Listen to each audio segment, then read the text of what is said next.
Captain Jake Morrison pushed through the thick dust clouds that hung in the abandoned research facility. Each step echoed softly on the metal floor as he ventured deeper into the darkness. The air recyclers had been dead for decades, and every breath tasted of rust and decayed electronics. "Captain, you need to see this," called Dr. Lisa Carter from somewhere ahead. Her voice reverberated strangely through the empty corridors. Official records had listed the Luna 7 station as a failed mining operation, abandoned over 200 years ago. But Morrison's team had discovered something very different once they breached the security doors. Following the sound of Lisa's voice, Morrison's flashlight cut through the gloom. The facility stretched far deeper than it appeared from the surface. Corridor after corridor filled with equipment that looked far too advanced for a mere mining outpost. Dead computer terminals lined the walls, their cracked screens long dark. Strange symbols marked much of the machinery, symbols that looked almost human, but not quite. "Over here, Captain," Lisa called again. She stood before a massive blast door, sealed with multiple heavy locks. The metal looked unnatural, absorbing the light from their flashlights instead of reflecting it. Chief Engineer Pete Sullivan worked furiously at the locking mechanism, his tools sparking against the unearthly material. "What do you think they were hiding down here?" asked Communications Officer Danny Wright, holding his scanner up to the door. The readings made no sense. Impossible energy signatures flickered across the display, as though something immensely powerful was still active behind the sealed barrier. "I don't know," Morrison muttered, "but someone went to a lot of trouble to keep it buried." At last, Pete disengaged the final lock. The blast door groaned and slid open, revealing a vast chamber beyond. Morrison's breath caught in his throat. The room was massive, easily the size of a football stadium, but it wasn't the scale that stunned him. It was what stood in the center. A spacecraft. It rested on enormous support struts, sleek and impossibly dark, its hull bending the surrounding light in unnatural ways. The ship didn't look built. It looked grown, with smooth, flowing curves that seemed to shift and shimmer when viewed directly. Faint symbols glowed along its surface, radiating a soft inner light. "Holy Mother of," Pete began, then fell silent. His engineering scanner was screeching with warnings, its displays flashing wildly. Double quotes, "Captain, this thing's still powered. After all this time, it's still running." Lisa stepped closer, xenology equipment in hand. She'd spent years studying alien relics, but this was something else entirely. The design was unmistakably human, yet impossibly advanced. "The power readings are off the scale," she murmured. "This ship puts out more energy than our entire fleet combined." Morrison circled the vessel, trying to make sense of what they'd found. His gut told him this discovery would change everything. The ship was roughly the size of a heavy cruiser, yet its design defied every convention of human shipbuilding. There were no visible weapons, no engine ports, no airlocks. Its hull appeared to be forged from a single seamless piece of material that twisted their flashlight beams in unnatural ways. "Take a look at this," Danny called out from near the vessel's bow. He'd discovered a control panel embedded into the floor, its surface etched with the same strange symbols that covered the ship's hull. But some of the markings looked oddly familiar. These symbols, some of them are human, but ancient, like pre-space flight. "Ancient," Danny said, frowning. Pete Sullivan knelt beside him, scanner in hand. The readouts were impossible, immense. Computer systems hummed beneath their feet, built on technologies at least a century ahead of anything humanity currently possessed. "This doesn't make sense," Pete muttered. "The processing power alone would require tech we've barely even theorized about." At the rear of the ship, Dr. Lisa Carter wiped dust from another embedded panel, her eyes widening as faded text emerged from beneath the grime. English letters, mixed with alien script, she read aloud. "Project Nemesis. Prototype vessel. Authorized personnel only." She stopped, her breath catching. Captain, this date stamp. This ship was built over 200 years ago, right after humanity's first contact with the Zephyrians. A chill crept down Morrison's spine. The Zephyrian Empire had been humanity's first encounter with alien life, and it had gone disastrously. For 2 centuries, humans had remained confined to their tiny corner of the galaxy, under constant threat of Zephyrian expansion. But that's impossible, Pete said, shaking his head. 200 years ago, we barely had functional fusion drives. This ship uses tech that doesn't exist even today. Before anyone could respond, Danny's communicator crackled to life. Admiral Kate Hoffman's voice came through, firm and clear despite the distance from Earth Command. Morrison, report your status immediately. We have a situation. Morrison keyed his transmitter. Admiral, we've uncovered something at the Luna 7 facility you need to be aware of. It'll have to wait, Hoffman replied. The Zephyrian Empire has issued an ultimatum. They're demanding the unconditional surrender of all human colonies within 30 days, or they'll launch a full-scale invasion. Our intel suggests their fleets are already mobilizing. The team exchanged grim looks. Everyone had known this. Day was coming. The Zephyrians had grown increasingly aggressive in recent years, and humanity's modest defensive fleet wouldn't last long against their overwhelming forces. Admiral Morrison said, what we've found down here might be the key to turning this around. It's a prototype warship from the early contact period, and its technology is far beyond anything we've got. There was a long pause on the channel before Hoffman answered. Secure that facility immediately, Captain. If what you're saying is true, that ship could be our only hope. Our latest reports estimate the Zephyrian fleet at over 2,000 vessels, including their newest bioships. Lisa, still poring over the control panels, found more fragments of English beneath the dust and corrosion. Captain, she said quietly, I think this ship was specifically designed to fight the Zephyrians. She pointed to a tactical display that had flickered to life at her touch. It showed detailed schematics of Zephyrian bioships, highlighting weak points, vulnerabilities, and battle analysis far beyond anything current human intelligence had ever managed to gather. How could they have known this much about Zephyrian ships 2 centuries ago? Danny asked, baffled. Boppled Pete, meanwhile, had managed to access a service hatch leading to the ship's engine compartment. I don't think they built this just to fight the Zephyrians, he said slowly. I think they built it for something worse. Morrison turned to look at the dark, silent vessel resting before them, a relic of a forgotten war, designed by ancestors who had somehow known what was coming. Questions burned in his mind. Why had this ship been hidden?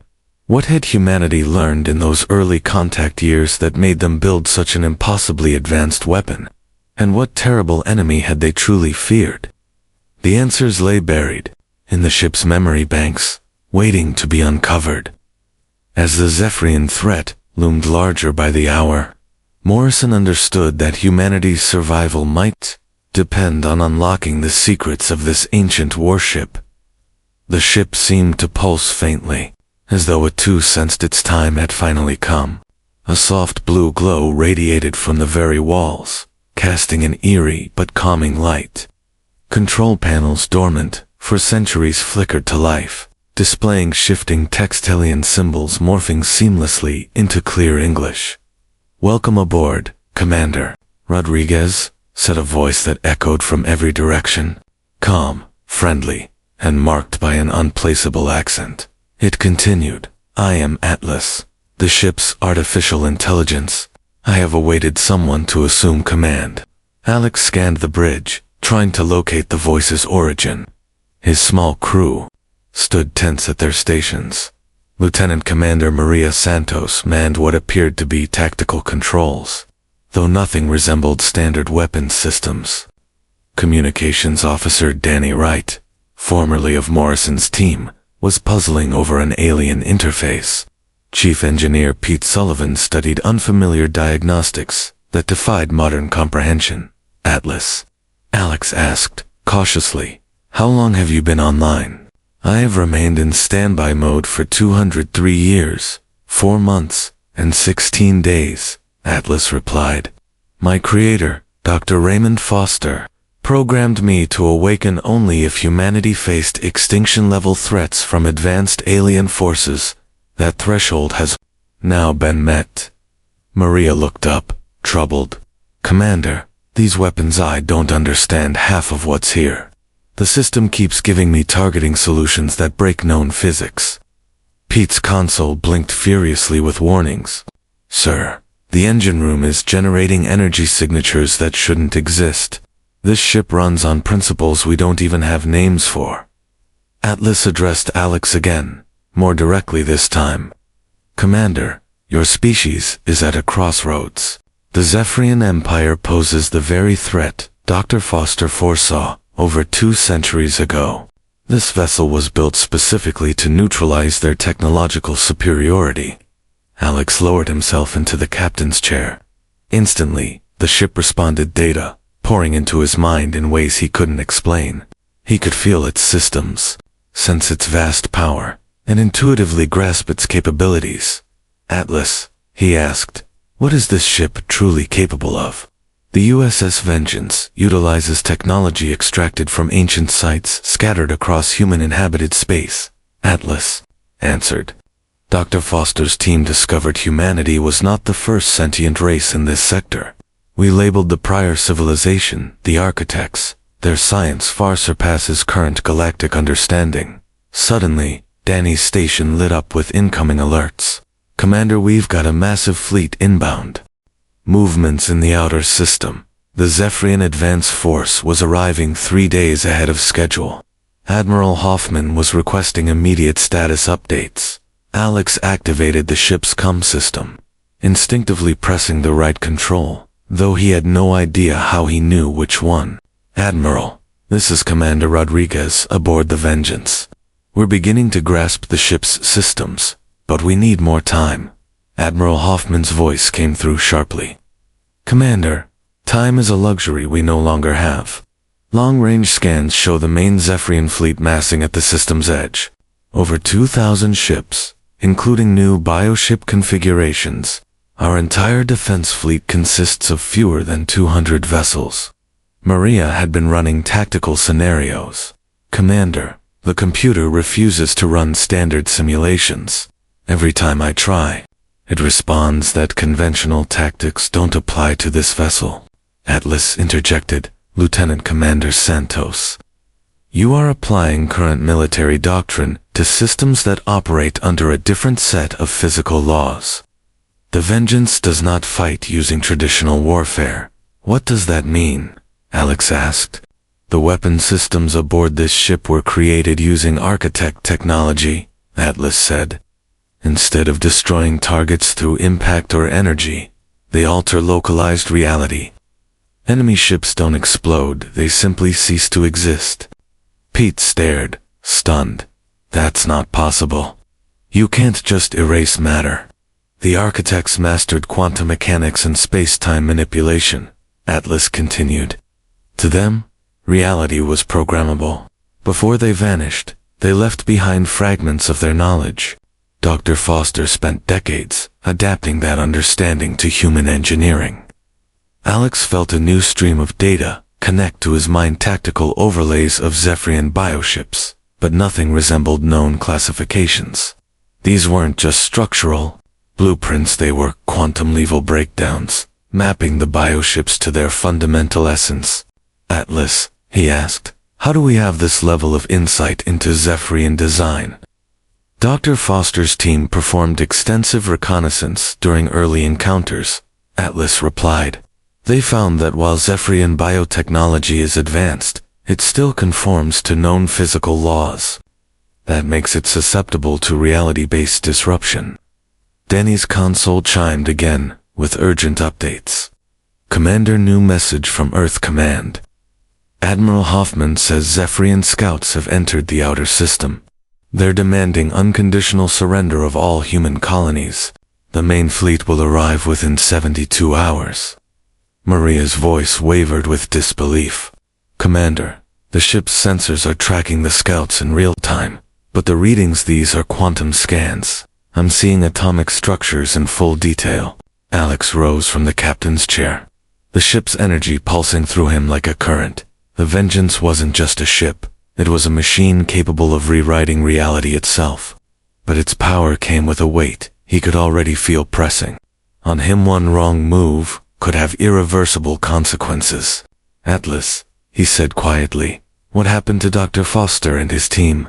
Dr. Foster died of natural causes, 37 years after the Vengeance was completed, Atlas responded. His final directive was clear. I was to remain dormant until humanity faced an existential threat. He believed this technology was far too dangerous to use under any other circumstances. Pete stared at the engine schematics, awe growing with every passing second. Commander, this quantum displacement drive, it doesn't just move us through space. It shifts us across layers of reality. We could exist in multiple locations simultaneously. Alex glanced at his small, loyal crew volunteers who had signed on to serve aboard a vessel they couldn't yet comprehend. Maria, the tactical officer, was attempting to master weapons that rewrote the laws of physics. Danny was operating a communication system that appeared capable of transmitting across dimensions. Pete was wrestling with engineering tech that drew energy from the very structure of space-time. For 3,000 years, the Zephyrian Empire had ruled unchallenged. Their bioships were living entities, organisms bred exclusively for war, and augmented with cybernetics that rendered them nearly indestructible. No known force in the galaxy had ever defied them and survived. But as Alex connected deeper with the Vengeance, he felt the hum of dormant power at his fingertips, power left behind by humanity's forgotten ancestors. They had anticipated this moment. They had forged a weapon to challenge the empire that had held humanity down for centuries. The ship thrummed with energy, ready for action. Atlas waited patiently for the captain's word.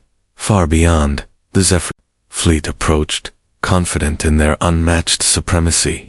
Alex took a slow, steady breath and gave his first command as the leader of the most advanced warship ever created by human hands. All stations, prepare for departure. It's time the galaxy learned what humanity is truly capable of. The USS Vengeance surged to life. Its impossible engines powered up, bending space, time, and reality as it moved to meet destiny. Elsewhere, Admiral Vexhai stood aboard his flagship, the massive bioship Dominion. The living warship pulsed beneath his clawed feet, its neural core humming in anticipation. His bridge crew operated from stations not built, but grown organic nodes fused directly to their nervous systems. Before them stretched the human solar system, a scattered collection of planets foolish enough to defy the Empire's will. Vexahai's mandibles clicked with amusement. Humans were still so young, barely 3 centuries into interstellar travel. Their crude ships were relics of metal and plastic. Driven by basic fusion power, they would soon learn why the Zephyrian Empire had ruled the stars for millennia. Fleet status report, Vexai ordered, his voice resonating with command. The authority of countless conquests backed Vexai's presence. Thousands of civilizations had once believed they could resist. All had fallen. 24,047 vessels in formation, his tactical coordinator reported. The younger Zephyrian's biosuit shimmered with glowing data streams, feeding from the fleet's shared neural consciousness. Bioship readiness at peak. Neural synchronization confirmed. The human fleet has gathered near the gas giant they call Neptune. Vexai examined the living tactical map, expanding from the bioship's wall. The humans had scraped together every vessel they could. Fewer than 200 ships, total, most outdated, unarmored against Zephyrian biotech. It wasn't a battle. It was extermination. Open a channel to the human fleet, Vexai commanded. The bioship's communication organs swelled, pulsating with fluid as they established a link with the crude human systems. A human female appeared on the living screen. She wore the uniform of Earth Defense Force, her expression hardened by defiance Vexai had seen in so many species just before their extinction. I am Admiral Kate Hoffman of Earth Command, she said. You are in violation of the Treaty of Proxima. Withdraw your forces immediately. Vex-High gave a low, amused chuckle. Admiral Hoffman, I am Vex-High, Lord Commander of the 3rd Expansion Fleet. Your species has tested the Empire's patience long enough. Surrender all outer colonies within 1 standard hour or witness what futility truly looks like. We will not surrender, Hoffman replied. Humanity will defend our worlds. Then you will watch them burn, Vex-High said coldly, cutting the channel. The Zephyrian fleet surged forward, slipping into deadly formation. Each ship, a living creature the size of a small city born in the Empire's bioforges and enhanced with cybernetic implants. Their hulls shimmered with pulsing color spark signal. Part psychological weapon. Aboard the USS Liberty, Captain Jake Morrison stared at the incoming storm. His destroyer, one of humanity's most advanced warships, looked like a toy beside the biomonsters. His crew worked with grim resolve, activating weapons they all knew were next to useless. All ships, hold position, came Admiral Hoffman's voice over the comms. Make them pay for every inch. Morrison knew it was hopeless. Plasma cannons barely scratched Zephyrian. Kinetic rounds bounced off like rain. The enemy ships could regenerate faster than humans could damage them, but they'd fight. Anyway, because extinction demanded it. The Zephyrian fleet fanned out, surrounding the humans. Their bioweaponry warmed capable of cracking moons and scouring continents. Vex-High watched the living display with satisfaction. Victory was minutes away. Earth would fall before the next sun cycle. Then his sensors flipped. A lone ship emerged from behind one of Neptune's moons, cutting across space at impossible velocity. Tactical, identify that ship. Vex-High barked. His coordinator hesitated, studying the readings. Admiral, the vessel registers as human, but the power output is far beyond anything recorded. Energy signatures are unclassifiable. Vex-High narrowed his focus on the craft, sleek, shadow dark, its hull bent light, covered in luminous alien glyphs. The ship moved, without thrust, defying inertia, shifting direction with no visible propulsion. It's broadcasting a human ID signal, reported the comms officer. Designation, USS Vengeance. Admiral Hoffman's voice came through again, this time to the entire fleet. All human vessels, hold formation. The Vengeance will engage. Morrison stared at his screen, stunned. 1 ship, against 24,000. But the readings from the Vengeance broke every rule. Power surging beyond known metrics. Gravity fields warping reality. Vex-High opened a direct line. Human. Vessel, he snarled. Surrender now, or be obliterated. You cannot oppose the Empire. The reply was calm, steady. This is Commander Alex Rodriguez of the USS Vengeance, came the voice. Admiral Vex-High, you've threatened humanity. For the last time. Withdraw your fleet, or prepare to be erased. The consequences. Vex-High's mandibles clicked in amusement. Commander Rodriguez, your courage is admirable, but meaningless. My fleet has conquered civilizations far more advanced than yours. What can one primitive human vessel possibly achieve against the Empire's elite? You're about to find out, Rodriguez replied. The Vengeance advanced toward the Zephyrian fleet, and Vex-High immediately noticed something troubling. His bioship's neural networks were pulsing with confusion. Their sensors couldn't track the human ship correctly. It registered in multiple locations at once, appearing to exist in several places simultaneously. All ships, target the human vessel, Vex-High commanded. Destroy it now. A dozen bioships turned to engage, unleashing plasma beams and biomissiles strong enough to shatter a moon. But when the blinding light faded, the Vengeance remained untouched. It hadn't dodged. It hadn't shielded. The attacks had passed through, where the ship seemed to be hitting nothing but empty space. Impossible, Vex-High muttered. Then the Vengeance retaliated, but not with traditional weapons. Strange waves of energy extended from its hull. brushing against Defrean bioships. Wherever the energy touched, ships vanished, not destroyed, not exploded, gone, no wreckage, no radiation, no fading heat signature, just cold, silent space where something used to be. Admiral, his tactical coordinator called out, voice shaking. We've lost contact with the 7th Battle Group, 12 bioships, no trace on any spectrum. Vexi stared, horrified, as more vessels disappeared. The Vengeance glided through his formation like a wraith, untouchable, unstoppable. Every time it turned toward a new target, that ship ceased to exist. The Empire's most powerful weapons were useless. The Vengeance was wielding forces that ignored the known laws of physics. Full fleet attack, Vexi shouted. All ships converge on the human vessel, bury it in fire.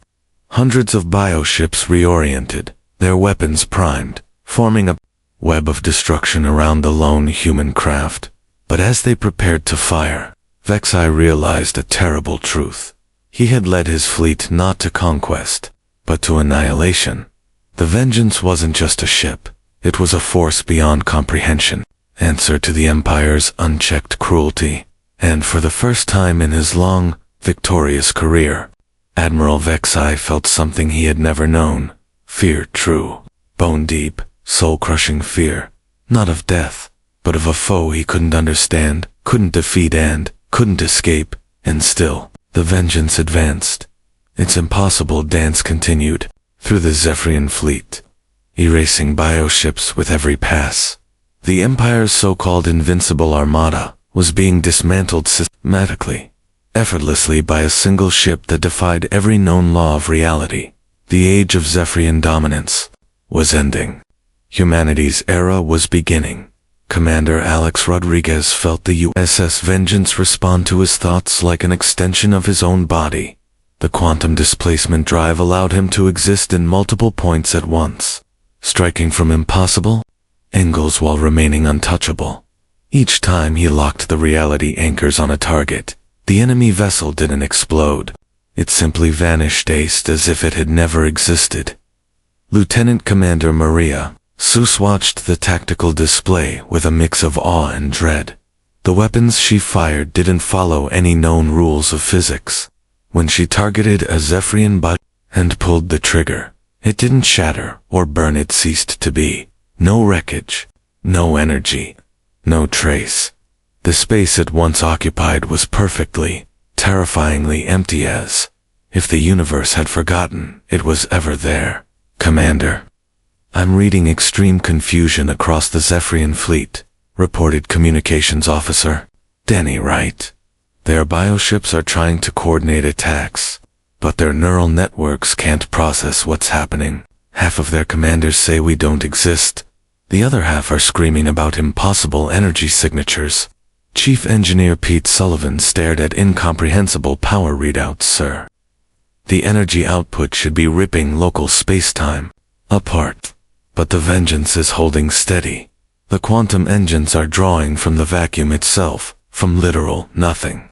Atlas spoke calmly through the comms, undisturbed by the chaos. Commander Rodriguez, the reality anchors are functioning within optimal range. We have now removed 467 enemy vessels from the timeline. The Zephyrian fleet is exhibiting measurable signs of panic. Alex saw it too, through the ship's impossible sensors. He watched the battle unfold across multiple layers of space. The bioships were living nightmares, massive, terrifying hybrids of flesh and metal. But advanced as they were, they still obeyed the laws of physics, and the Vengeance did not. Admiral Vexi's flagship surged forward in desperation, attempting to ram them.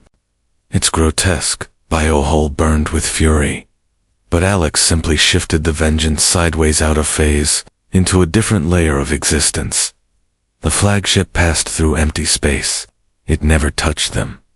Then Alex struck from an angle that didn't exist in normal geometry. The reality anchors locked onto its engines. A moment later, they vanished, leaving the enormous ship adrift and powerless. All Zephyrian vessels retreat immediately, came a panicked broadcast from Admiral Vex high, fall, back to the outer system, regroup for tactical withdrawal. But the vengeance wasn't done. Alex felt the ship analyzing every bioship in the fleet, understanding them down to the quantum code that defined their existence. The architect technology didn't just see matter. It saw reality itself as data, and it could rewrite it. Maria marked a fleeing squadron on her screen. The reality anchors extended across impossible distances, touching each bioship at once, and just like that, they vanished. No screams, no impact, no trace. They were erased from the universe, along with their crews. Captain Jake Morrison watched from the USS Liberty, stunned. His destroyer and the rest of the human fleet hadn't fired a single shot, and yet, before their eyes, the greatest war fleet in galactic history was being erased.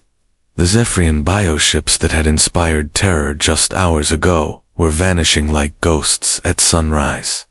Admiral Hoffman, Morrison said into his communicator, eyes wide, are you seeing? This one ship is wiping out their entire fleet. Admiral Hoffman's voice returned through the channel, laced with awe and disbelief. I see it, Captain, but I'm not sure I believe it. Our sensors show the vengeance is operating on principles that defy everything we understand about physics. Pete was still poring over engineering readouts, his expression shifting from confusion to revelation. Commander, I think I'm starting to get it. This isn't just advanced tech, it's something else, technology from a civilization that mastered the foundational forces of existence. The architects didn't just build machines, he continued, almost whispering. They built tools that could reshape the universe itself. Atlas's voice confirmed Pete's realization. Correct, Chief Sullivan? The architects attained what your species might describe as godhood through science. They learned to manipulate reality as if it were code. When they departed this plane of existence, they left fragments of their knowledge behind. Dr. Foster dedicated his life to adapting those principles to human engineering. The battle lasted under 30 minutes. But in that brief time, the course of galactic history was rewritten. The vengeance tore through the Zephyrian fleet like a natural disaster. Unstoppable, unknowable bioships that had dominated star systems vanished before their crews could even register the threat. Danny's console lit up with intercepted signals. Commander, he said, voice shaking, I'm picking up panic broadcasts from across the Empire. The remaining bioships are reporting contact with forces beyond comprehension. Some are calling us demons, others, gods. Alex felt no pride in the annihilation. Each bioship housed thousands living, breathing beings, born for war, yes, but still sentient, still alive. But he also remembered what the Empire had done. For over 200 years, humanity had been caged, confined to a tiny slice of space, under constant threat of extermination, for daring to dream of expansion. He couldn't forget that. He couldn't let it happen again. Atlas, Alex said, voice low, how many enemy vessels are still out there? Approximately 600 bioships remain, Atlas replied. They are fleeing the system. Shall we pursue and eliminate them? Alex paused, the question ringing in his mind. The power to erase entire fleets, to bend reality with a thought, was within his grasp, and that power was exhilarating. But it was also terrifying. Dr. Foster had hidden this technology for a reason, in the wrong hands. The reality anchors could erase entire civilizations, wiped from existence, without a trace. Alex made his decision. Let them go, he said quietly. They'll spread word of what happened here. Maybe that'll be enough to stop the next war before it begins. Maria looked up from tactical.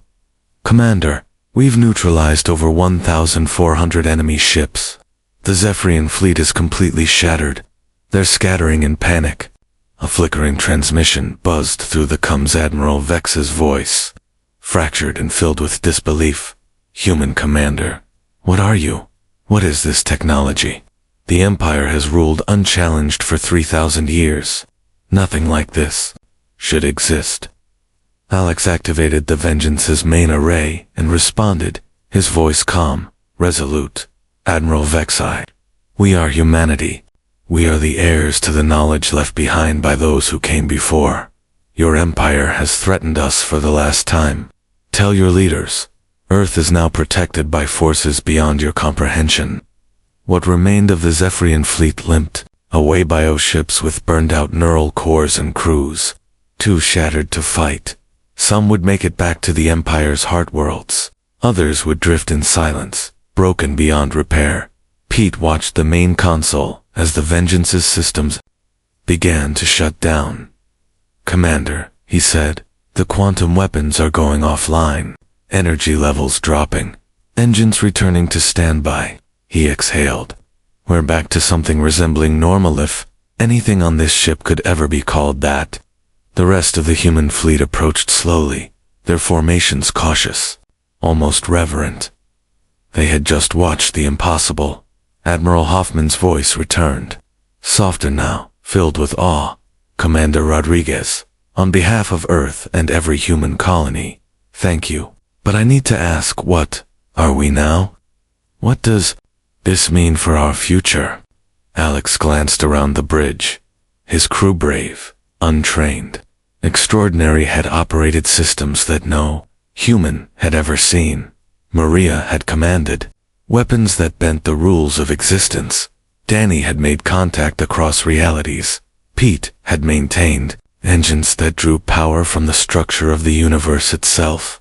I don't know, Admiral, Alex said truthfully, but I do know this. Humanity will never bow again. Not to any empire. We are no longer the outsiders. We are the inheritors of something greater. The USS Vengeance turned toward Earth, leaving behind only silence and empty spaceware, once the greatest fleet in history had stood. The era of human ascendancy had begun. A battle that lasted less than 1 hour would be remembered for thousands of years.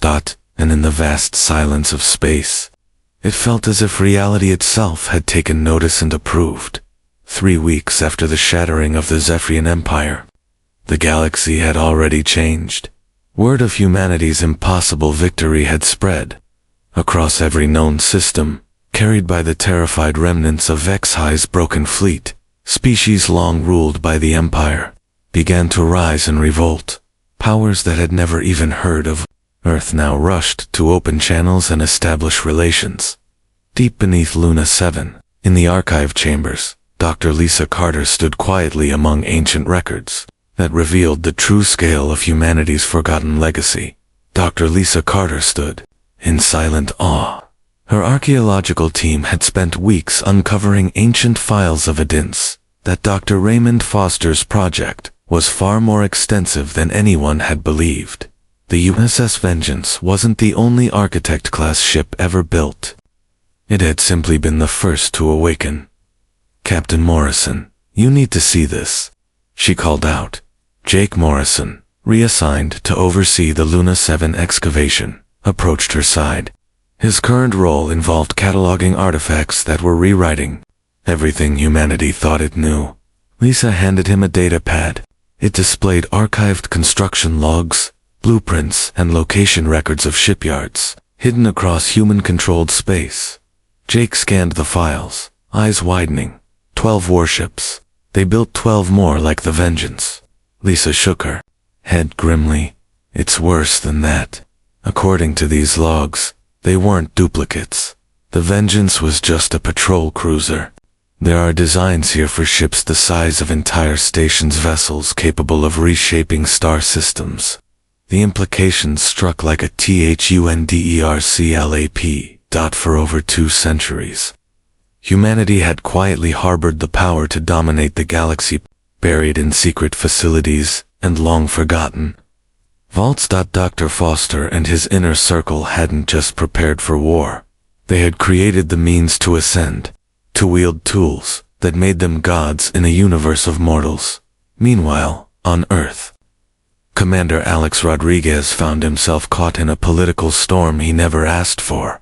The USS Vengeance floated docked at Europa Station, its otherworldly hull now the subject of endless scientific scrutiny. Teams of researchers worked around the clock, baffled by a vessel that ignored their understanding of physics.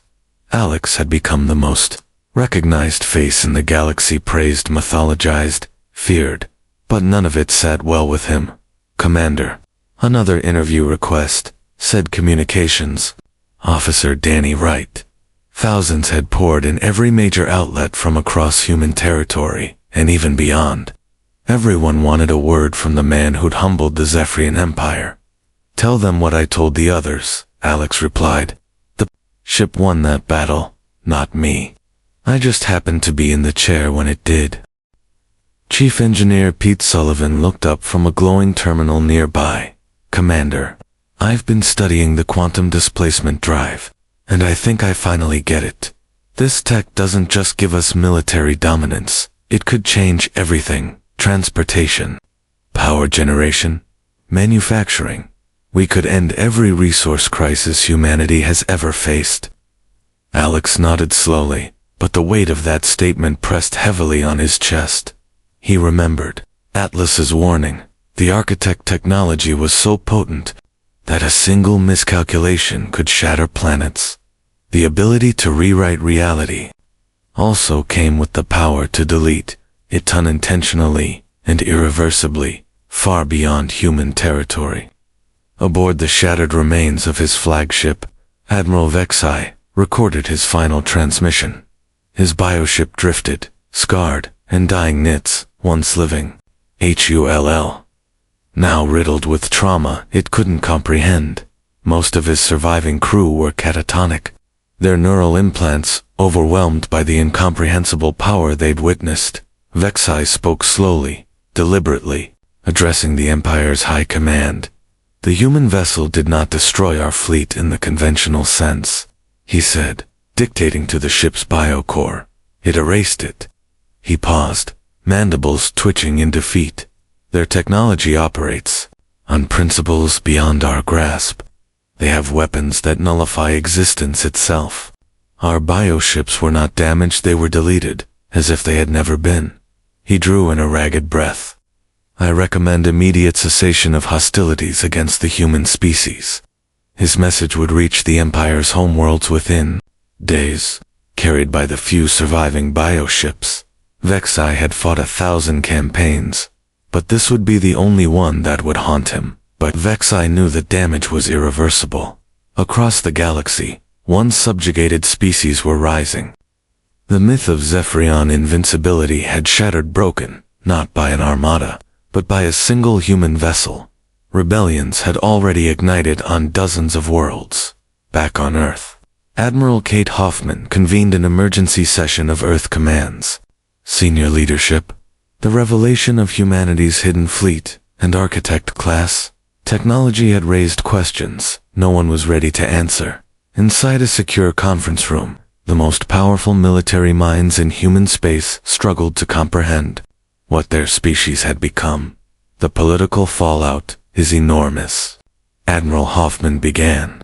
Every major galactic power is re-evaluating their position.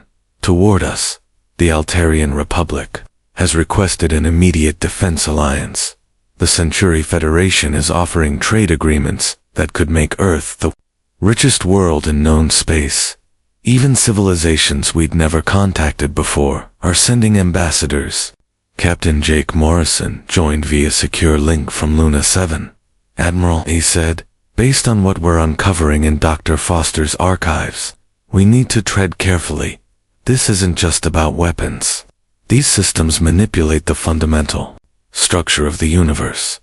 We're dealing with technology that could alter the very nature of reality." Lieutenant Commander Maria Santos, who had operated the Vengeance's reality anchors during the battle, added her voice. "The targeting interface showed me quantum structures, things that shouldn't be possible. I could see the Zephyrian existence on a level our science can't explain. This isn't just a military advantage. It's an entirely new way of perceiving the universe." Suddenly, The room lights dimmed. An urgent transmission cut through. The meeting Danny Wright's voice echoed through the speakers, nearly breathless.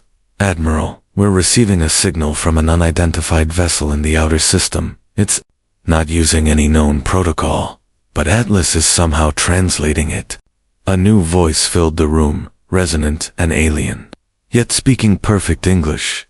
Its tones vibrated with strange harmonics, as if the speaker was not entirely biological. Greetings, inheritors of the architect legacy. We are the Eternal Council representatives of species who transcended physical form eons ago. We have awaited the moment when humanity would awaken and claim its birthright. Stunned silence followed. Admiral Hoffman stood slowly, eyes scanning the room. This is Admiral Kate Hoffman of Earth Command. Who are you, and what do you want from us? We are what the architects became after leaving your plane of existence. The voice replied, your species was chosen to inherit their legacy because you hold the potential for wisdom, not just power. The galaxy has been ruled by conquest for too long. It is time for an age shaped by insight, by understanding. The transmission continued for several minutes. It revealed that humanity's encounter with architect technology was no accident. The Eternal Council had orchestrated it carefully, watching for millions of years for a species that might rise without destroying itself or others. Aboard the USS Vengeance, Alex Rodriguez listened in silence, seated once more in the captain's chair. Through Atlas, he could now sense the other dormant ships scattered across human space, each waiting to be awakened. This was only the beginning. Dr. Lisa Carter's voice came over the comms from Luna 7, filled with urgency. Commander, I found something in Dr. Foster's personal files. A message, left for whoever would command the first Architect-class vessel. Her voice trembled. He said what we've uncovered is only the start. The true journey begins when we're ready to transcend physical existence. Pete Sullivan looked up from his engineering station, awe in his voice. If that's true, then we're not just dealing with machines anymore. We're facing a path toward becoming something more than human. Alex sat still, the weight of destiny pressing on him like gravity. For centuries, humanity had reached for the stars, never knowing they were always meant for something greater. The USS Vengeance, and the sister ships now slowly awakening, were not simply weapons. They were key stools designed to lead an entire species beyond matter, beyond energy, beyond the known universe. As the sun set beyond Earth's curve, visible through the viewport, Alex gazed outward. The galaxy that once sought to crush humanity now waited to be led by it, not with domination, but with wisdom. The age of human ascendancy had arrived, but it was only the prologue to a saga that would transcend dimensions and rewrite the very nature of existence itself.